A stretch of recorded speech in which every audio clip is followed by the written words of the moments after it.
All right, We're back. we back. Top 5 of good. Oh, on to the good stuff. You got the bad. Now you're getting the good. Yeah. And if you didn't watch the video before, please go watch it. But I am Jared from Ninja Mafia Entertainment. And I am Sean from Byron Barrow. Seem to be part of your videos a lot. I'm trying to figure out why we haven't merged the channels yet. It's getting there. Because I like being a separate entity. Or did you not read Isaac Asimov's Foundation and Earth? Nope. It's not that great. Even if you're a fan of the Foundation, it's not that great. Alright, but yeah, we're doing our top 5 best comic books. Now, Yes. you went above and beyond for this one because you're a really big comic nerd. Yeah. So, you're going to do, actually, 10, and so you're going to give us the 6 through 10, and then we'll do the 5 I did 1. give them in the previous video, but that one ran a little bit long, so... Let's give a recap. Yeah. Then. You're 4... 10 on my best and worst was the same thing, which is Flashpoint, which is explained in... previous videos, so go watch that. Yeah. Batman TMNT, just because it was fun. I like Batman, I like Turtles, I like them together. It was Nonsensical comics can be fun. It was very entertaining. 8, Kick-Ass, because it was well done. Just good all around, and it makes me really disappointed what 2 and 3 turned out to be. Oh, wow. 7 was one you actually loaned me. Loved it. Yeah, I gotta say, that's a guilty pleasure for me. It's not a good story. It's not... It's fun. It weirdly is fun. Whenever I'm feeling really crappy and I feel like the world's just shit in every way, I read Wanted and it's just like, you know what? It's somehow a supervillain almost taking over the world. It It's makes me feel kind of happy. And that's also all Hail Megatron. That one was just... Those two you let me read, and those were just... Whew, they were something else. But I dug Maybe it. more on that to come later. So... Alrighty. Alright, well, into our top 5 best.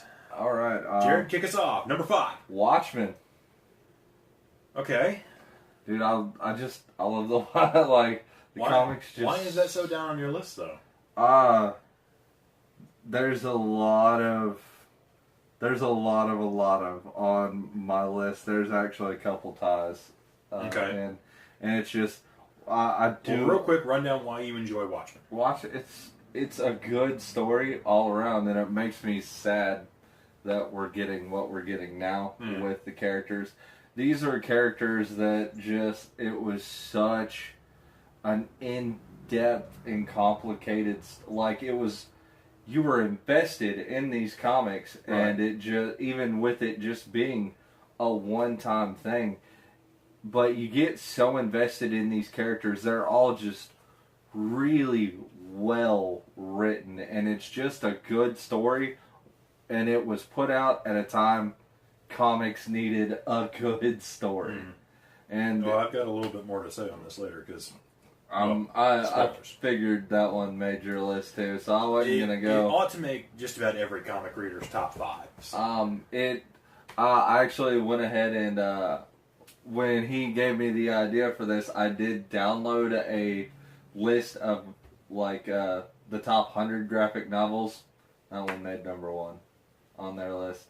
I think it's a little overrated, but yeah, it's definitely one of the best books. Alright, well, let's jump into your 5. My number 5 is a Hellboy comic. Now, this one, I love Hellboy, first of all. He's one of my absolute favorite superheroes of all time, because he's so unlike everything else.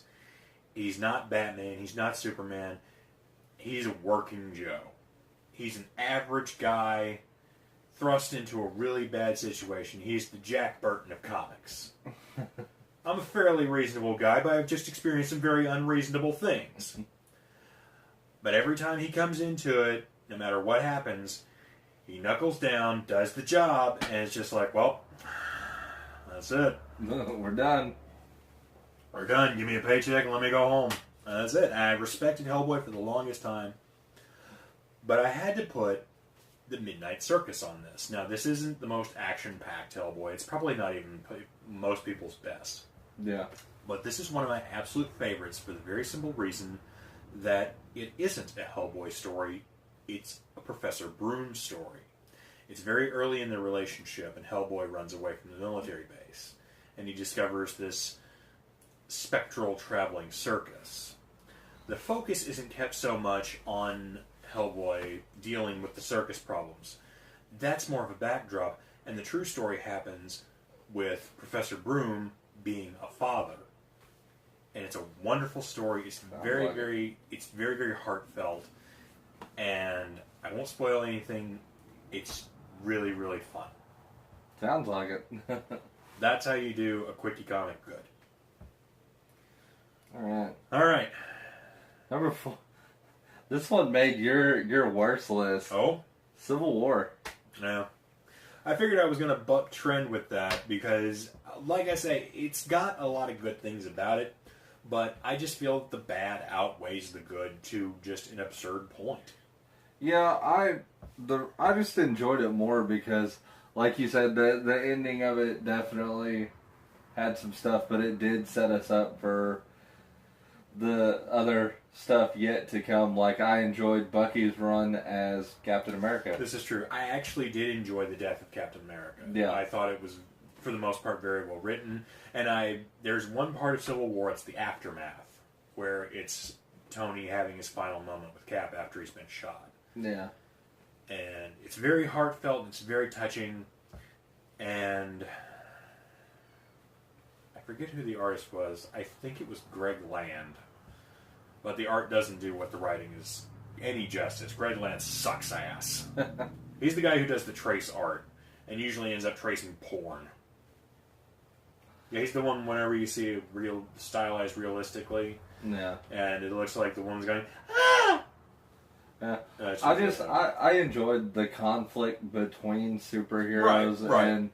And I think if it was done, Civil War 2 probably would have took this place because it's shaping up and it's turning out to be really good. Well, here's hoping. All I can ask is that the characters act like they're characters, not like the plot needs them to be. Yeah, and they're staying very true to form.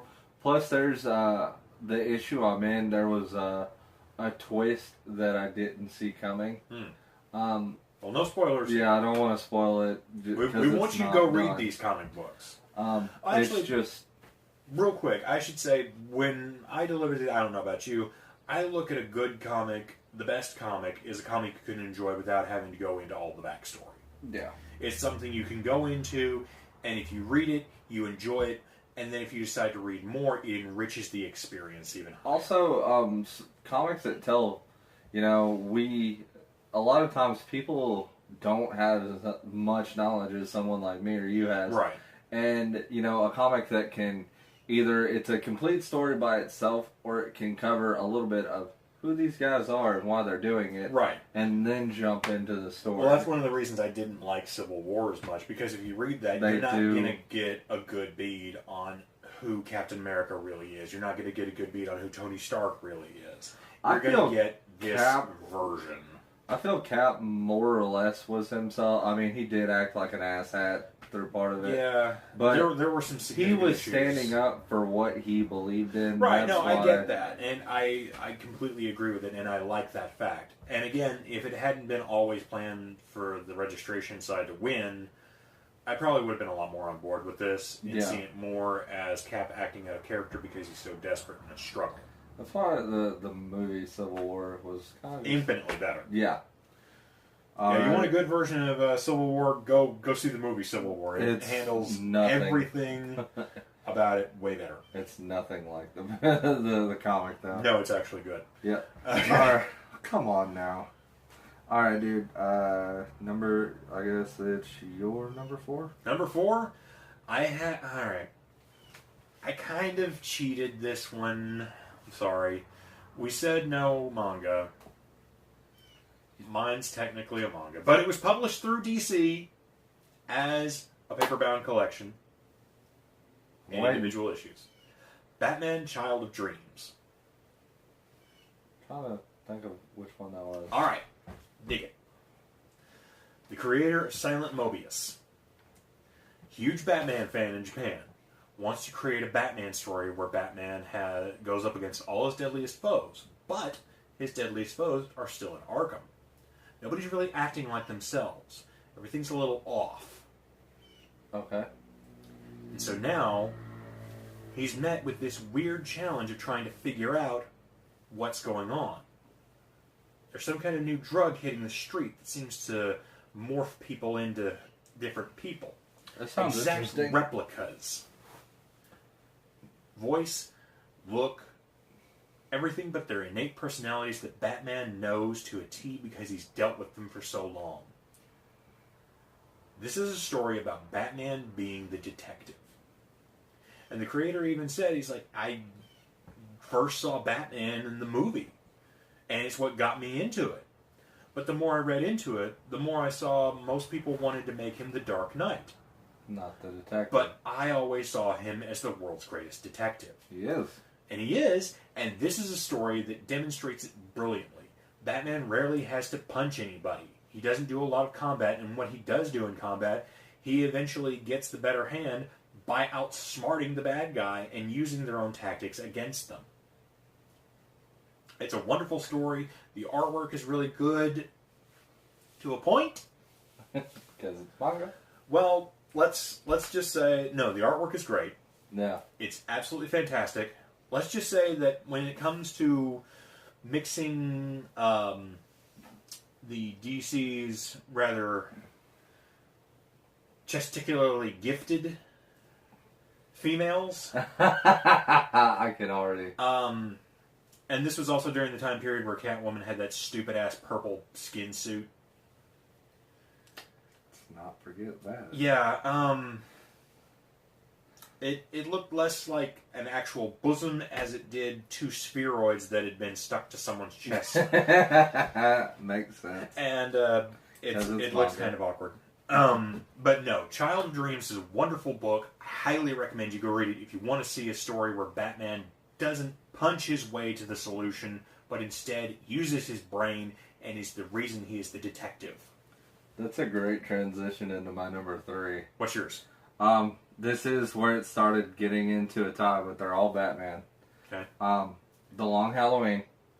Okay, I have a few issues with that, but yeah, it's a good story. Year 1. I have issues with that. And Killing Joke. Killing Joke's pretty good. Honestly, the Killing Joke is probably the best one out of those 3, I would say. Yeah. The Long Halloween, I feel we got so much, in depth. Long Halloween I really like because it retold the story of Harvey Dent really well. Yes. And if you've ever watched The Dark Knight, the movie, it is pretty much that story. And it's a great story. Yeah. It's wonderfully told. Tim Saleh and Jeff Loeb do a wonderful pairing. I don't care what anybody says. They do a wonderful pairing. The only problem I have with that is kind of the end, where it feels like they wrote themselves into a corner.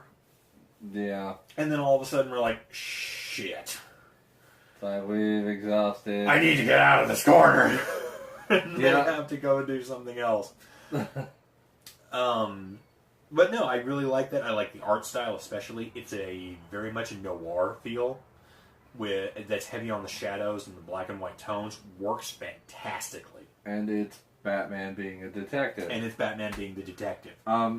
Year 1, I enjoyed it just because it wasn't so much a Batman story as a Jim Gordon story. Which, I like that a lot too. There's 2 things that I take issue with. One more so than the other. I'll do the minor one first, and that's Catwoman being a prostitute. Which is Frank Miller being unable to write a female character to save his life. Which I again refer you to Aspar, where he writes Wonder Woman. Let's not talk about it. No, I'm not going to talk about Aspar. It's goddamn.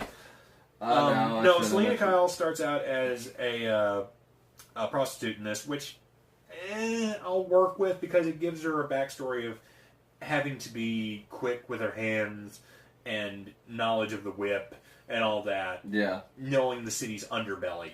And so it works a little better in that respect, which I'll put the book of Posh on and say, you know what, alright, I'll suspend my disbelief and go ahead with this. Okay.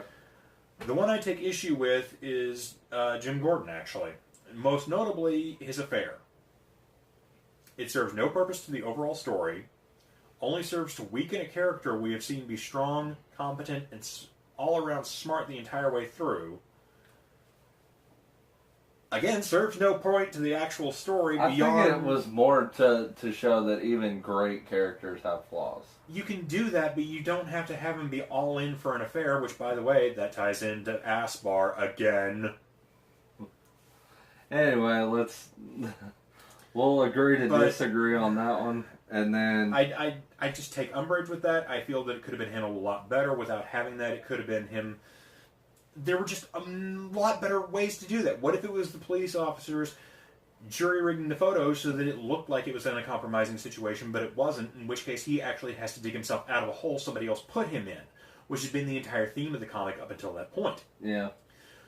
What if it was he did show signs, but then he's like, no, I can't do this, and then somebody hijacked that situation and started to try and blackmail him. You could have that angle still, but you don't have to have him be like, oh, I'm going to cheat on my wife now. Oh. And then be like, oh, everything's fine. Because nothing eventually... There should have been a little bit more payoff or something. Well, that's my problem, is nothing ever comes out of that. It's just, oh, I cheated on my wife, and nothing really happened. That's like the one thing that I could kind of just be like, like, if I don't think about it, It's an entire... The problem is it takes up a large section of the book, and so it's a large section you could cut out and nothing would change. Yeah. And that's what I take. Well, first I watched the movie version before I read the book, so, like, in my mind it was just kind of a quick... Well, in the movie version it's downplayed because somebody looked at them and, you know what, we can lose this entire section and nothing's going to change, so it's like... That's why it doesn't really have that big of an impact on me. See, I read it first, and so I was like, this doesn't need to be here. Yeah. And it's one of the things that keeps Year One from being one of my all-time favorite Batman stories, honestly. And, I mean, The Killing Joke speaks for itself. The Killing Joke honestly does speak for itself. It's really, really good. It's a legacy comic. If you haven't read it, go out and read it. It's good. And it was one of the very few Elseworld stories that was so good it got put in the canon. Yes, it's another Elseworlds, weirdly enough, because it's absolutely good enough to be put in the canon, and was, thank God, which is where we got the wonderful character of Oracle from, which, thanks a lot, Countdown and Final Crisis, because that's all gone now. Flashpoint. Flashpoint! Oh, it was Flashpoint? That's right, it was Flashpoint. Thanks, Barry Allen! Okay, that one speaks for itself. The only debatable thing at the end of that book is there is either they have said originally written it was supposed to be that is what pushed Batman over the edge and made him kill the Joker. For those of you who are wondering, we also talked about this briefly during our review of the Killing Joke, the movie, but we can talk about it a little more here because we're talking about the book directly. Yeah. But yeah, it was said Alan Moore wrote this as to be the final point where Batman realized Joker was never going to rehabilitate. He was never going to change. He was always going to be a murderous sociopath. And there was literally only one option left to him, which was to give the Joker what he wanted and break his one vow. And so it's really, really ambiguous in the end as to whether or not the Joker dies or not. But Alan Moore has come out and said, yes, he intended to kill the Joker. Yep. All right, number 2. I didn't get my number 3. Oh, yep, number 3. I'm sorry. Dude, we switched order. Just all right, number 3. My number 3 is Watchman. I placed it a little higher. I knew. No, it absolutely should be on everyone's top 5 comic books. It was the first comic book that felt like it was written as an adult comic book, not because it had nudity, which it does. Not because it had cursing, which it does. Not because it has death, which it does. But because it had a mature storyline that told a mature story. It told everything from the perspective of where it needed to be, what kind of people they were, and how they fit a narrative, as well as how they fit their character. It combines storytelling and art wonderfully to create some of the best imagery and some of the best story you can ever read. I'm not going to talk too much on this because we talked about it with yours. Yeah.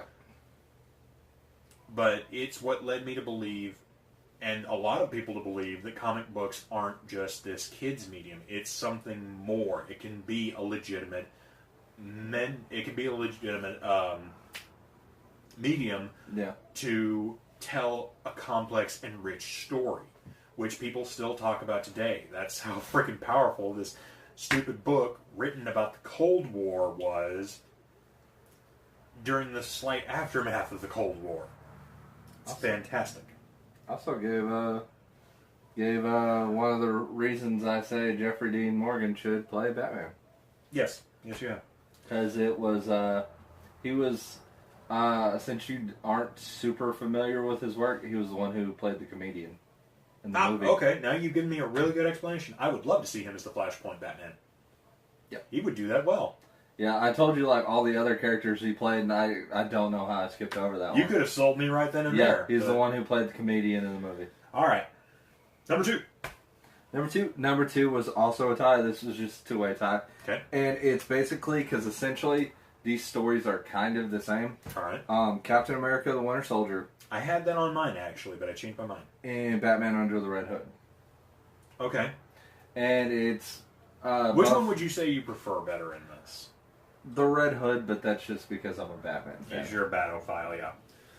I put Winter Soldier on my list, actually, right at the top, but I changed it once we said we would do comics other than the big two. Yeah. The reason I would put Under the Red Hood as kind of more is because of Jason, just the character in general. Like, Bucky was brainwashed. Yes. Jason Todd was doing this because of the aftermath. So, I mean... the aftermath of what, for people? The aftermath of the Joker killing him and then his resurrection. See, that's why I say Winter Soldier stands a little better, because with Under the Red Hood, you kind of have to go back and read Death in the Family. Well, this Which, is... again, you don't have to, and it it enriches the environment a lot more, because they go into it a little bit. Yeah, and I totally agree. It explains, you know, what he's doing there, you know, and it gives him, you know, a reasoning to why he is like he is. And it sets up a really good idea for an antithesis to Batman, in how Batman refuses to kill, but the Red Hood is all too willing to, because he's seen what happens when you let it go too far. Exactly, and it's also... And it gives Batman something to drive against and to keep his beliefs in check. And that much harder. He tries so hard to give Batman the ultimatum, which is, you either have to, you know, kill the Joker, or you're going to have to hurt me and kill me from stopping me from killing the Joker. Right.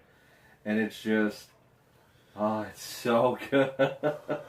But Winter Soldier, I mean, it's just the return of people we never thought we'd see again in comics. Like, you know, Bucky, we got tidbits here and there. He would maybe For those show who have seen the movies but don't know that much about it in the comics, Bucky was Captain America's partner, James Buchanan Barnes. He was a war orphan. He was kind of adopted by the troop. Yeah. He's much older in the Captain America movies, as to where he's made to be the best friend. Like, right. Well, they became best friends, but after they met.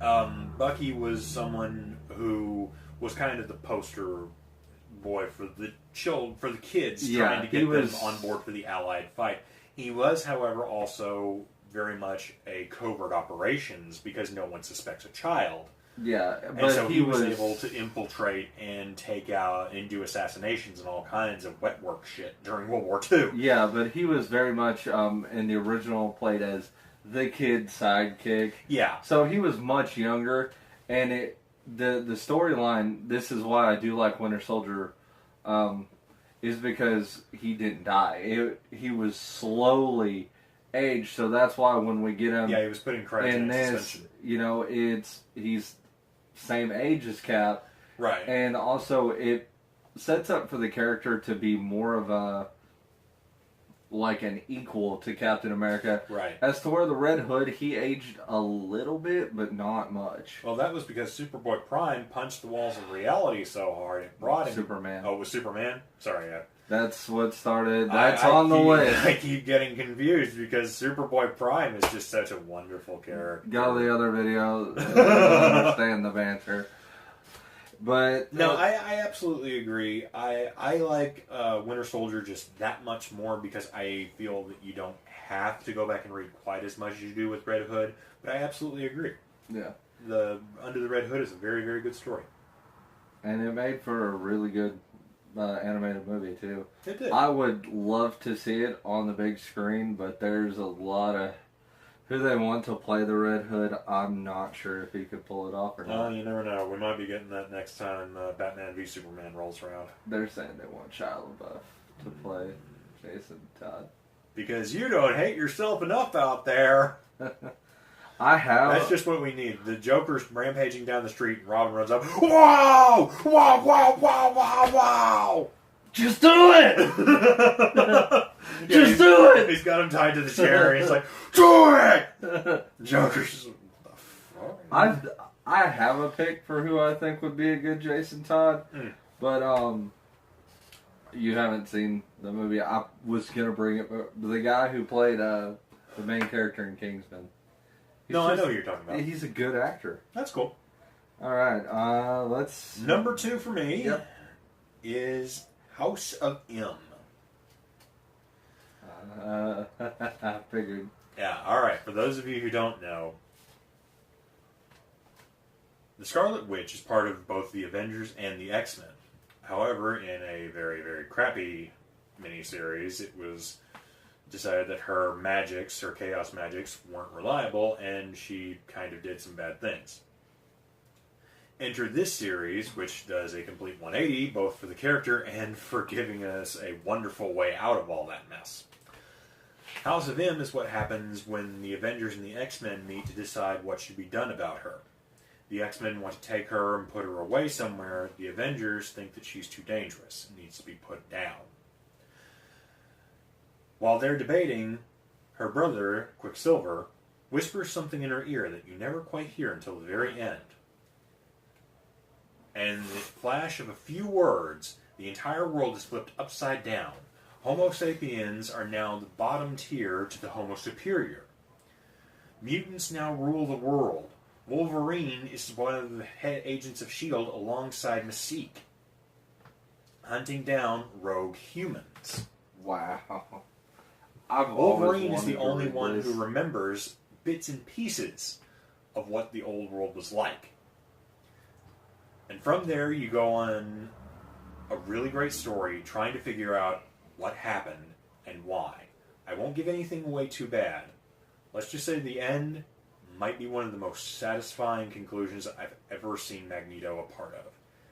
And it demonstrates how Magneto can be a bad guy, but at his heart, in his very core, he truly wants what's best for the mutants. He just can't see it being any other way than what he sees.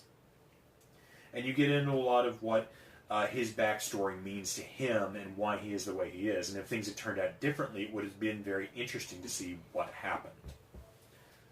So I think it's a really great story, and if you really want a good X-Men story and Avengers story, unlike X-Men versus Avengers,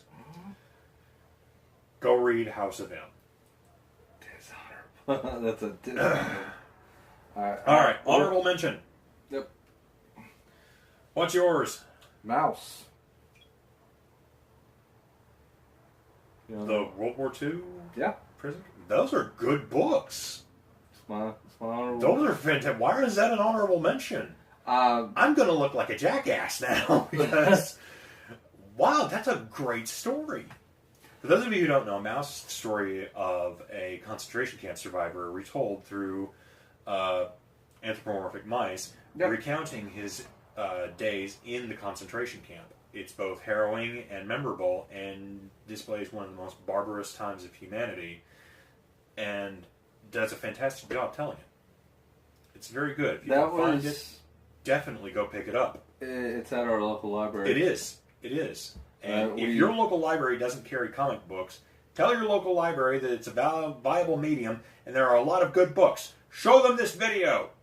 And also, if you don't know where to look, most libraries do put them in the non-fiction section because I don't understand. They're considered artwork. They're next to the art books. Okay, well go check out your art section. You might find some good comics there. But Mouse made the list. All of mine can be found in the comics section, by the way.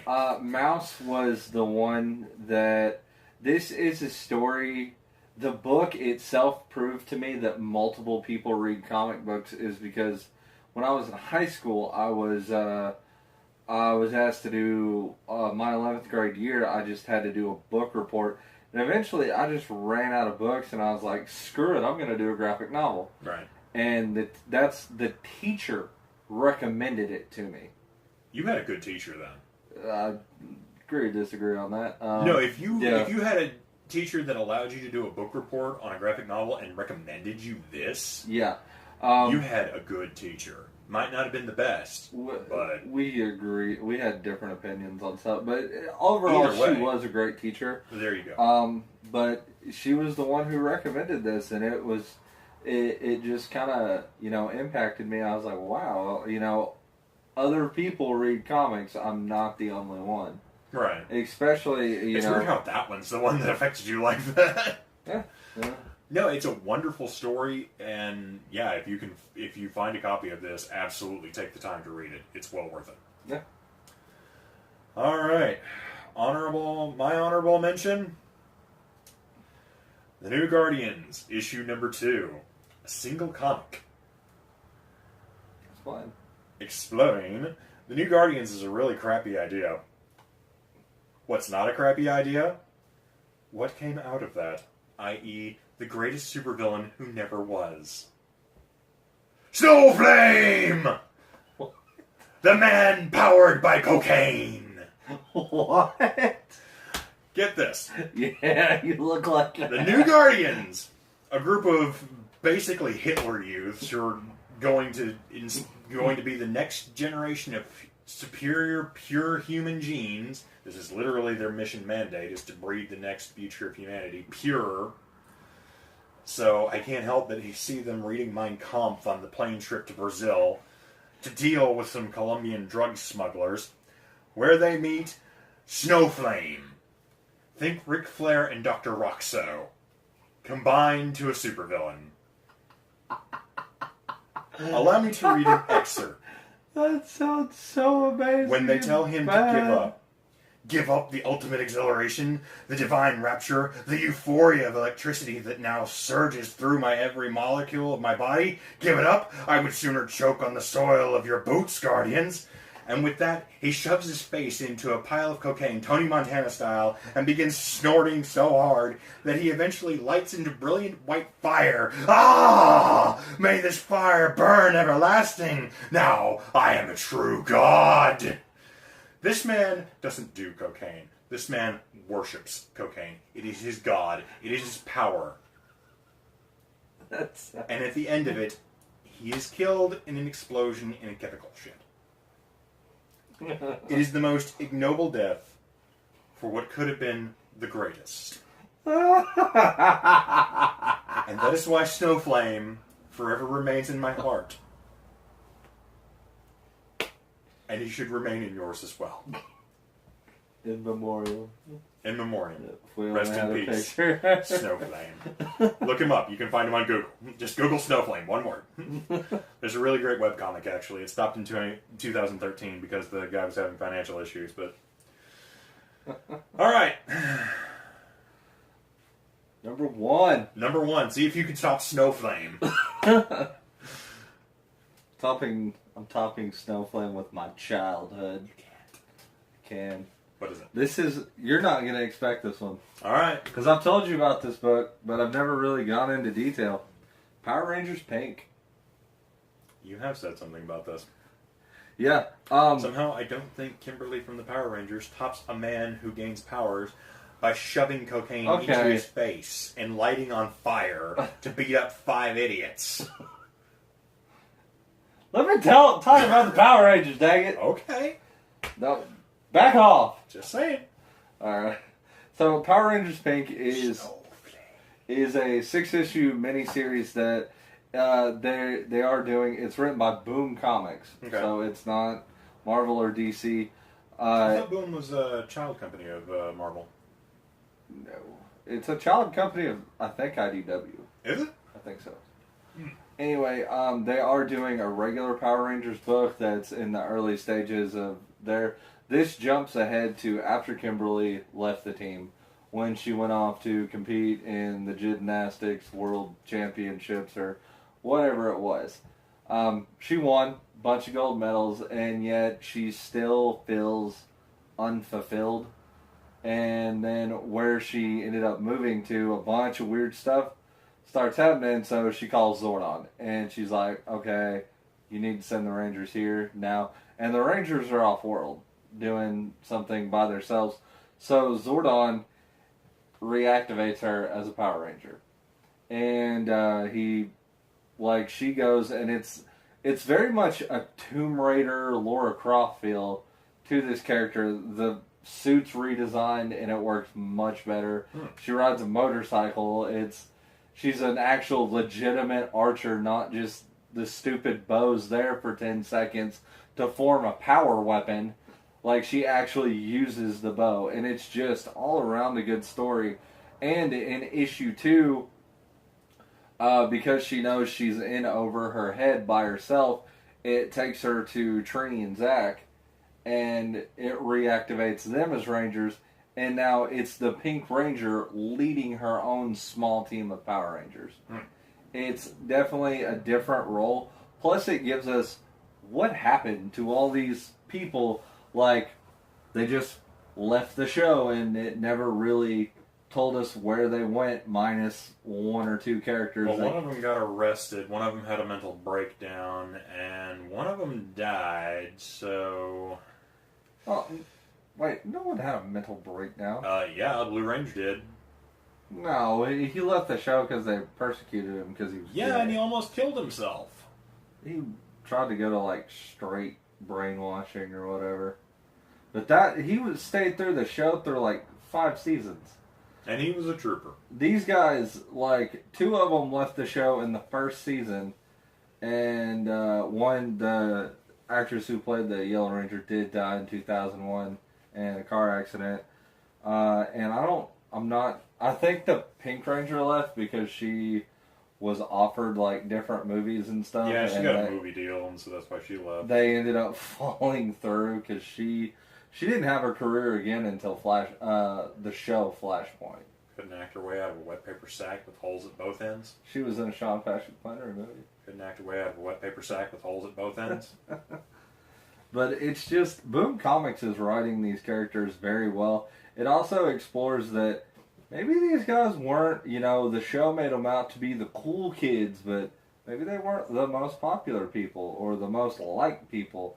And maybe some of these people didn't particularly like each other. And the comics just does it very well. Well, when your bullies are Bulk and Skull, let's face facts, you're probably scraping the bottom of the barrel. Yeah, but having her as, like, more of a, kind of like a Lara Croft, Tomb Raider feel, like it's like Lara Croft meets Katniss Everdeen meets Pink Ranger. And she's just a well-rounded character and well-written, and the story is well-written. Yeah, you gave me that description, and I instantly started making another comic for Snowflame meets Dr. Roxo. By the way, can someone out there get in touch with the comic company and get me a comic book of Snowflame with Dr. Roxo saving the world? Please? Stop. I'll pay. It's all about you. And then... No, it's about Snowflame, damn it. Alright, man. What's your number one? My number one comes to All Hail Megatron, Volumes 1 and 2. Volume 1 details what happens when the bad guys from your favorite childhood toy line win in the most spectacular fashion. It gets dark, it gets brooding, and it shows what happens when a bad guy is elevated to the status of actually obtaining his goals, of defeating his foes. That is why it made my list. Optimus Prime is damaged so bad he's out of commission for the entire first and almost half of second book. Yeah, that's Snowflame. He's so wonderful. Anyway. I'm sorry, I had to Google Now, it. the thing I love about All Hail Megatron is it paints the dark portrait. It paints the bleakness. But what it does after that is why I love it so much. It shows what happens when the good guys do what they do best and rally back and become more. And they say they're not going to let the bad guys win. And they come back despite losing the matrix of leadership, come back, rally, and defend Earth once more. It took them And when you do get Optimus Prime, Oh my god. It's a payoff. It is a payoff and a half. If you're bringing into nostalgia, you'll love this. If you want if you want to know what the Transformers are like outside of 4 really crappy movies, this is a book series for you. There's 2 other books in the series, volumes 3 and 4, but those are more expanded on for what other characters were in the universe. They're also good, but as far as the main story is concerned, volumes 1 and 2 are what you want to look at most. Yep. I mean, it did make my list. It's just that and Devastator is terrifying. Yes, he was. But that's it. Wraps it up. Our 5 best. Yep.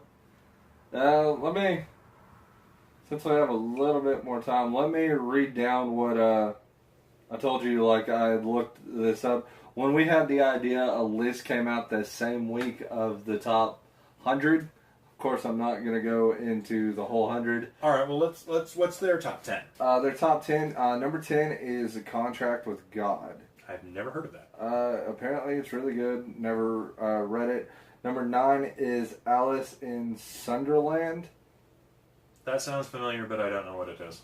I know. Love and Rockets is number 8. A lot of these I haven't read. I guess we should be looking into. Number 7 is Ghost World. Yeah, that's subjective, but yeah, it's a good book. Number 6 was The Sandman. Oh, yes. No, I had that on there, but because I couldn't narrow it down to just a couple of issues at the very least, I decided not to. If you get a chance, pick up The Sandman. Written by Neil Gaiman and done by multiple artists. I have yet to read a bad Sandman comic. It's wonderful. Number 5 is Dark Knight Returns. Okay. Very influential, and before Frank Miller got infected with a brain parasite that caused him to make stupid decisions. Yep. Number 4 is From Hell. Okay. Alan Moore book.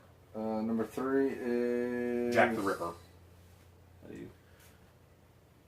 Persepolis. Okay. I didn't want to sound stupid. I didn't know how to pronounce it. A little late for that, but anyway.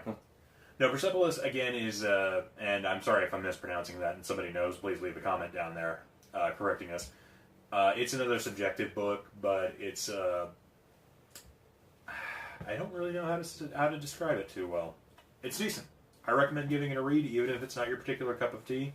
And you'll go on a journey. 2 and 1 we did talk about on our list. 2 is Mouse, and 1 is Watchman. Okay. That is other people's thoughts of... There, a lot of the things we did talk about did make the list. Yeah. Kick-Ass was on there. Under the Red Hood was on there. There was a bunch of stuff we mentioned on there, but they did 100 comics where we right. did 10. Well, we've only got enough space for whatever's on our list, so. Yeah, true. Alright, guys. Well, we will see you next time. We're doing a couple videos coming up, but next we're doing me jumping over this guy's channel. If we can get stuff working, we're going to play some Batman. One way or another, we're going to play us some Batman. Yep. And then... Batman! Batman. No, I want to see Batman Snowflame. Google it. I'm sure it's there. I love your Snowflame. Come back! It's pretty... Google the picture. It's pretty Yeah, funny. Google up Snowflame. You will not have a bad day. I can tell you that right now. Alrighty. And then we'll be back Wednesday doing Next Wednesday already? This Wednesday. Oh, yes. Shield. Yes. Shield, man. We're gonna try and start. Are we gonna do this weekly or Regularly. bi-weekly? It'll be a regular thing. We'll discuss it more in depth. Well, that's what I'm asking. Do we want to do 2 episodes in one, or do we want to do 1 episode 1 week? We'll see how it turns out. All right. Well, this upcoming couple of days, we're going to be talking about the new season of Agents of S.H.I.E.L.D., which is shaking up to be really, really cool. Yep.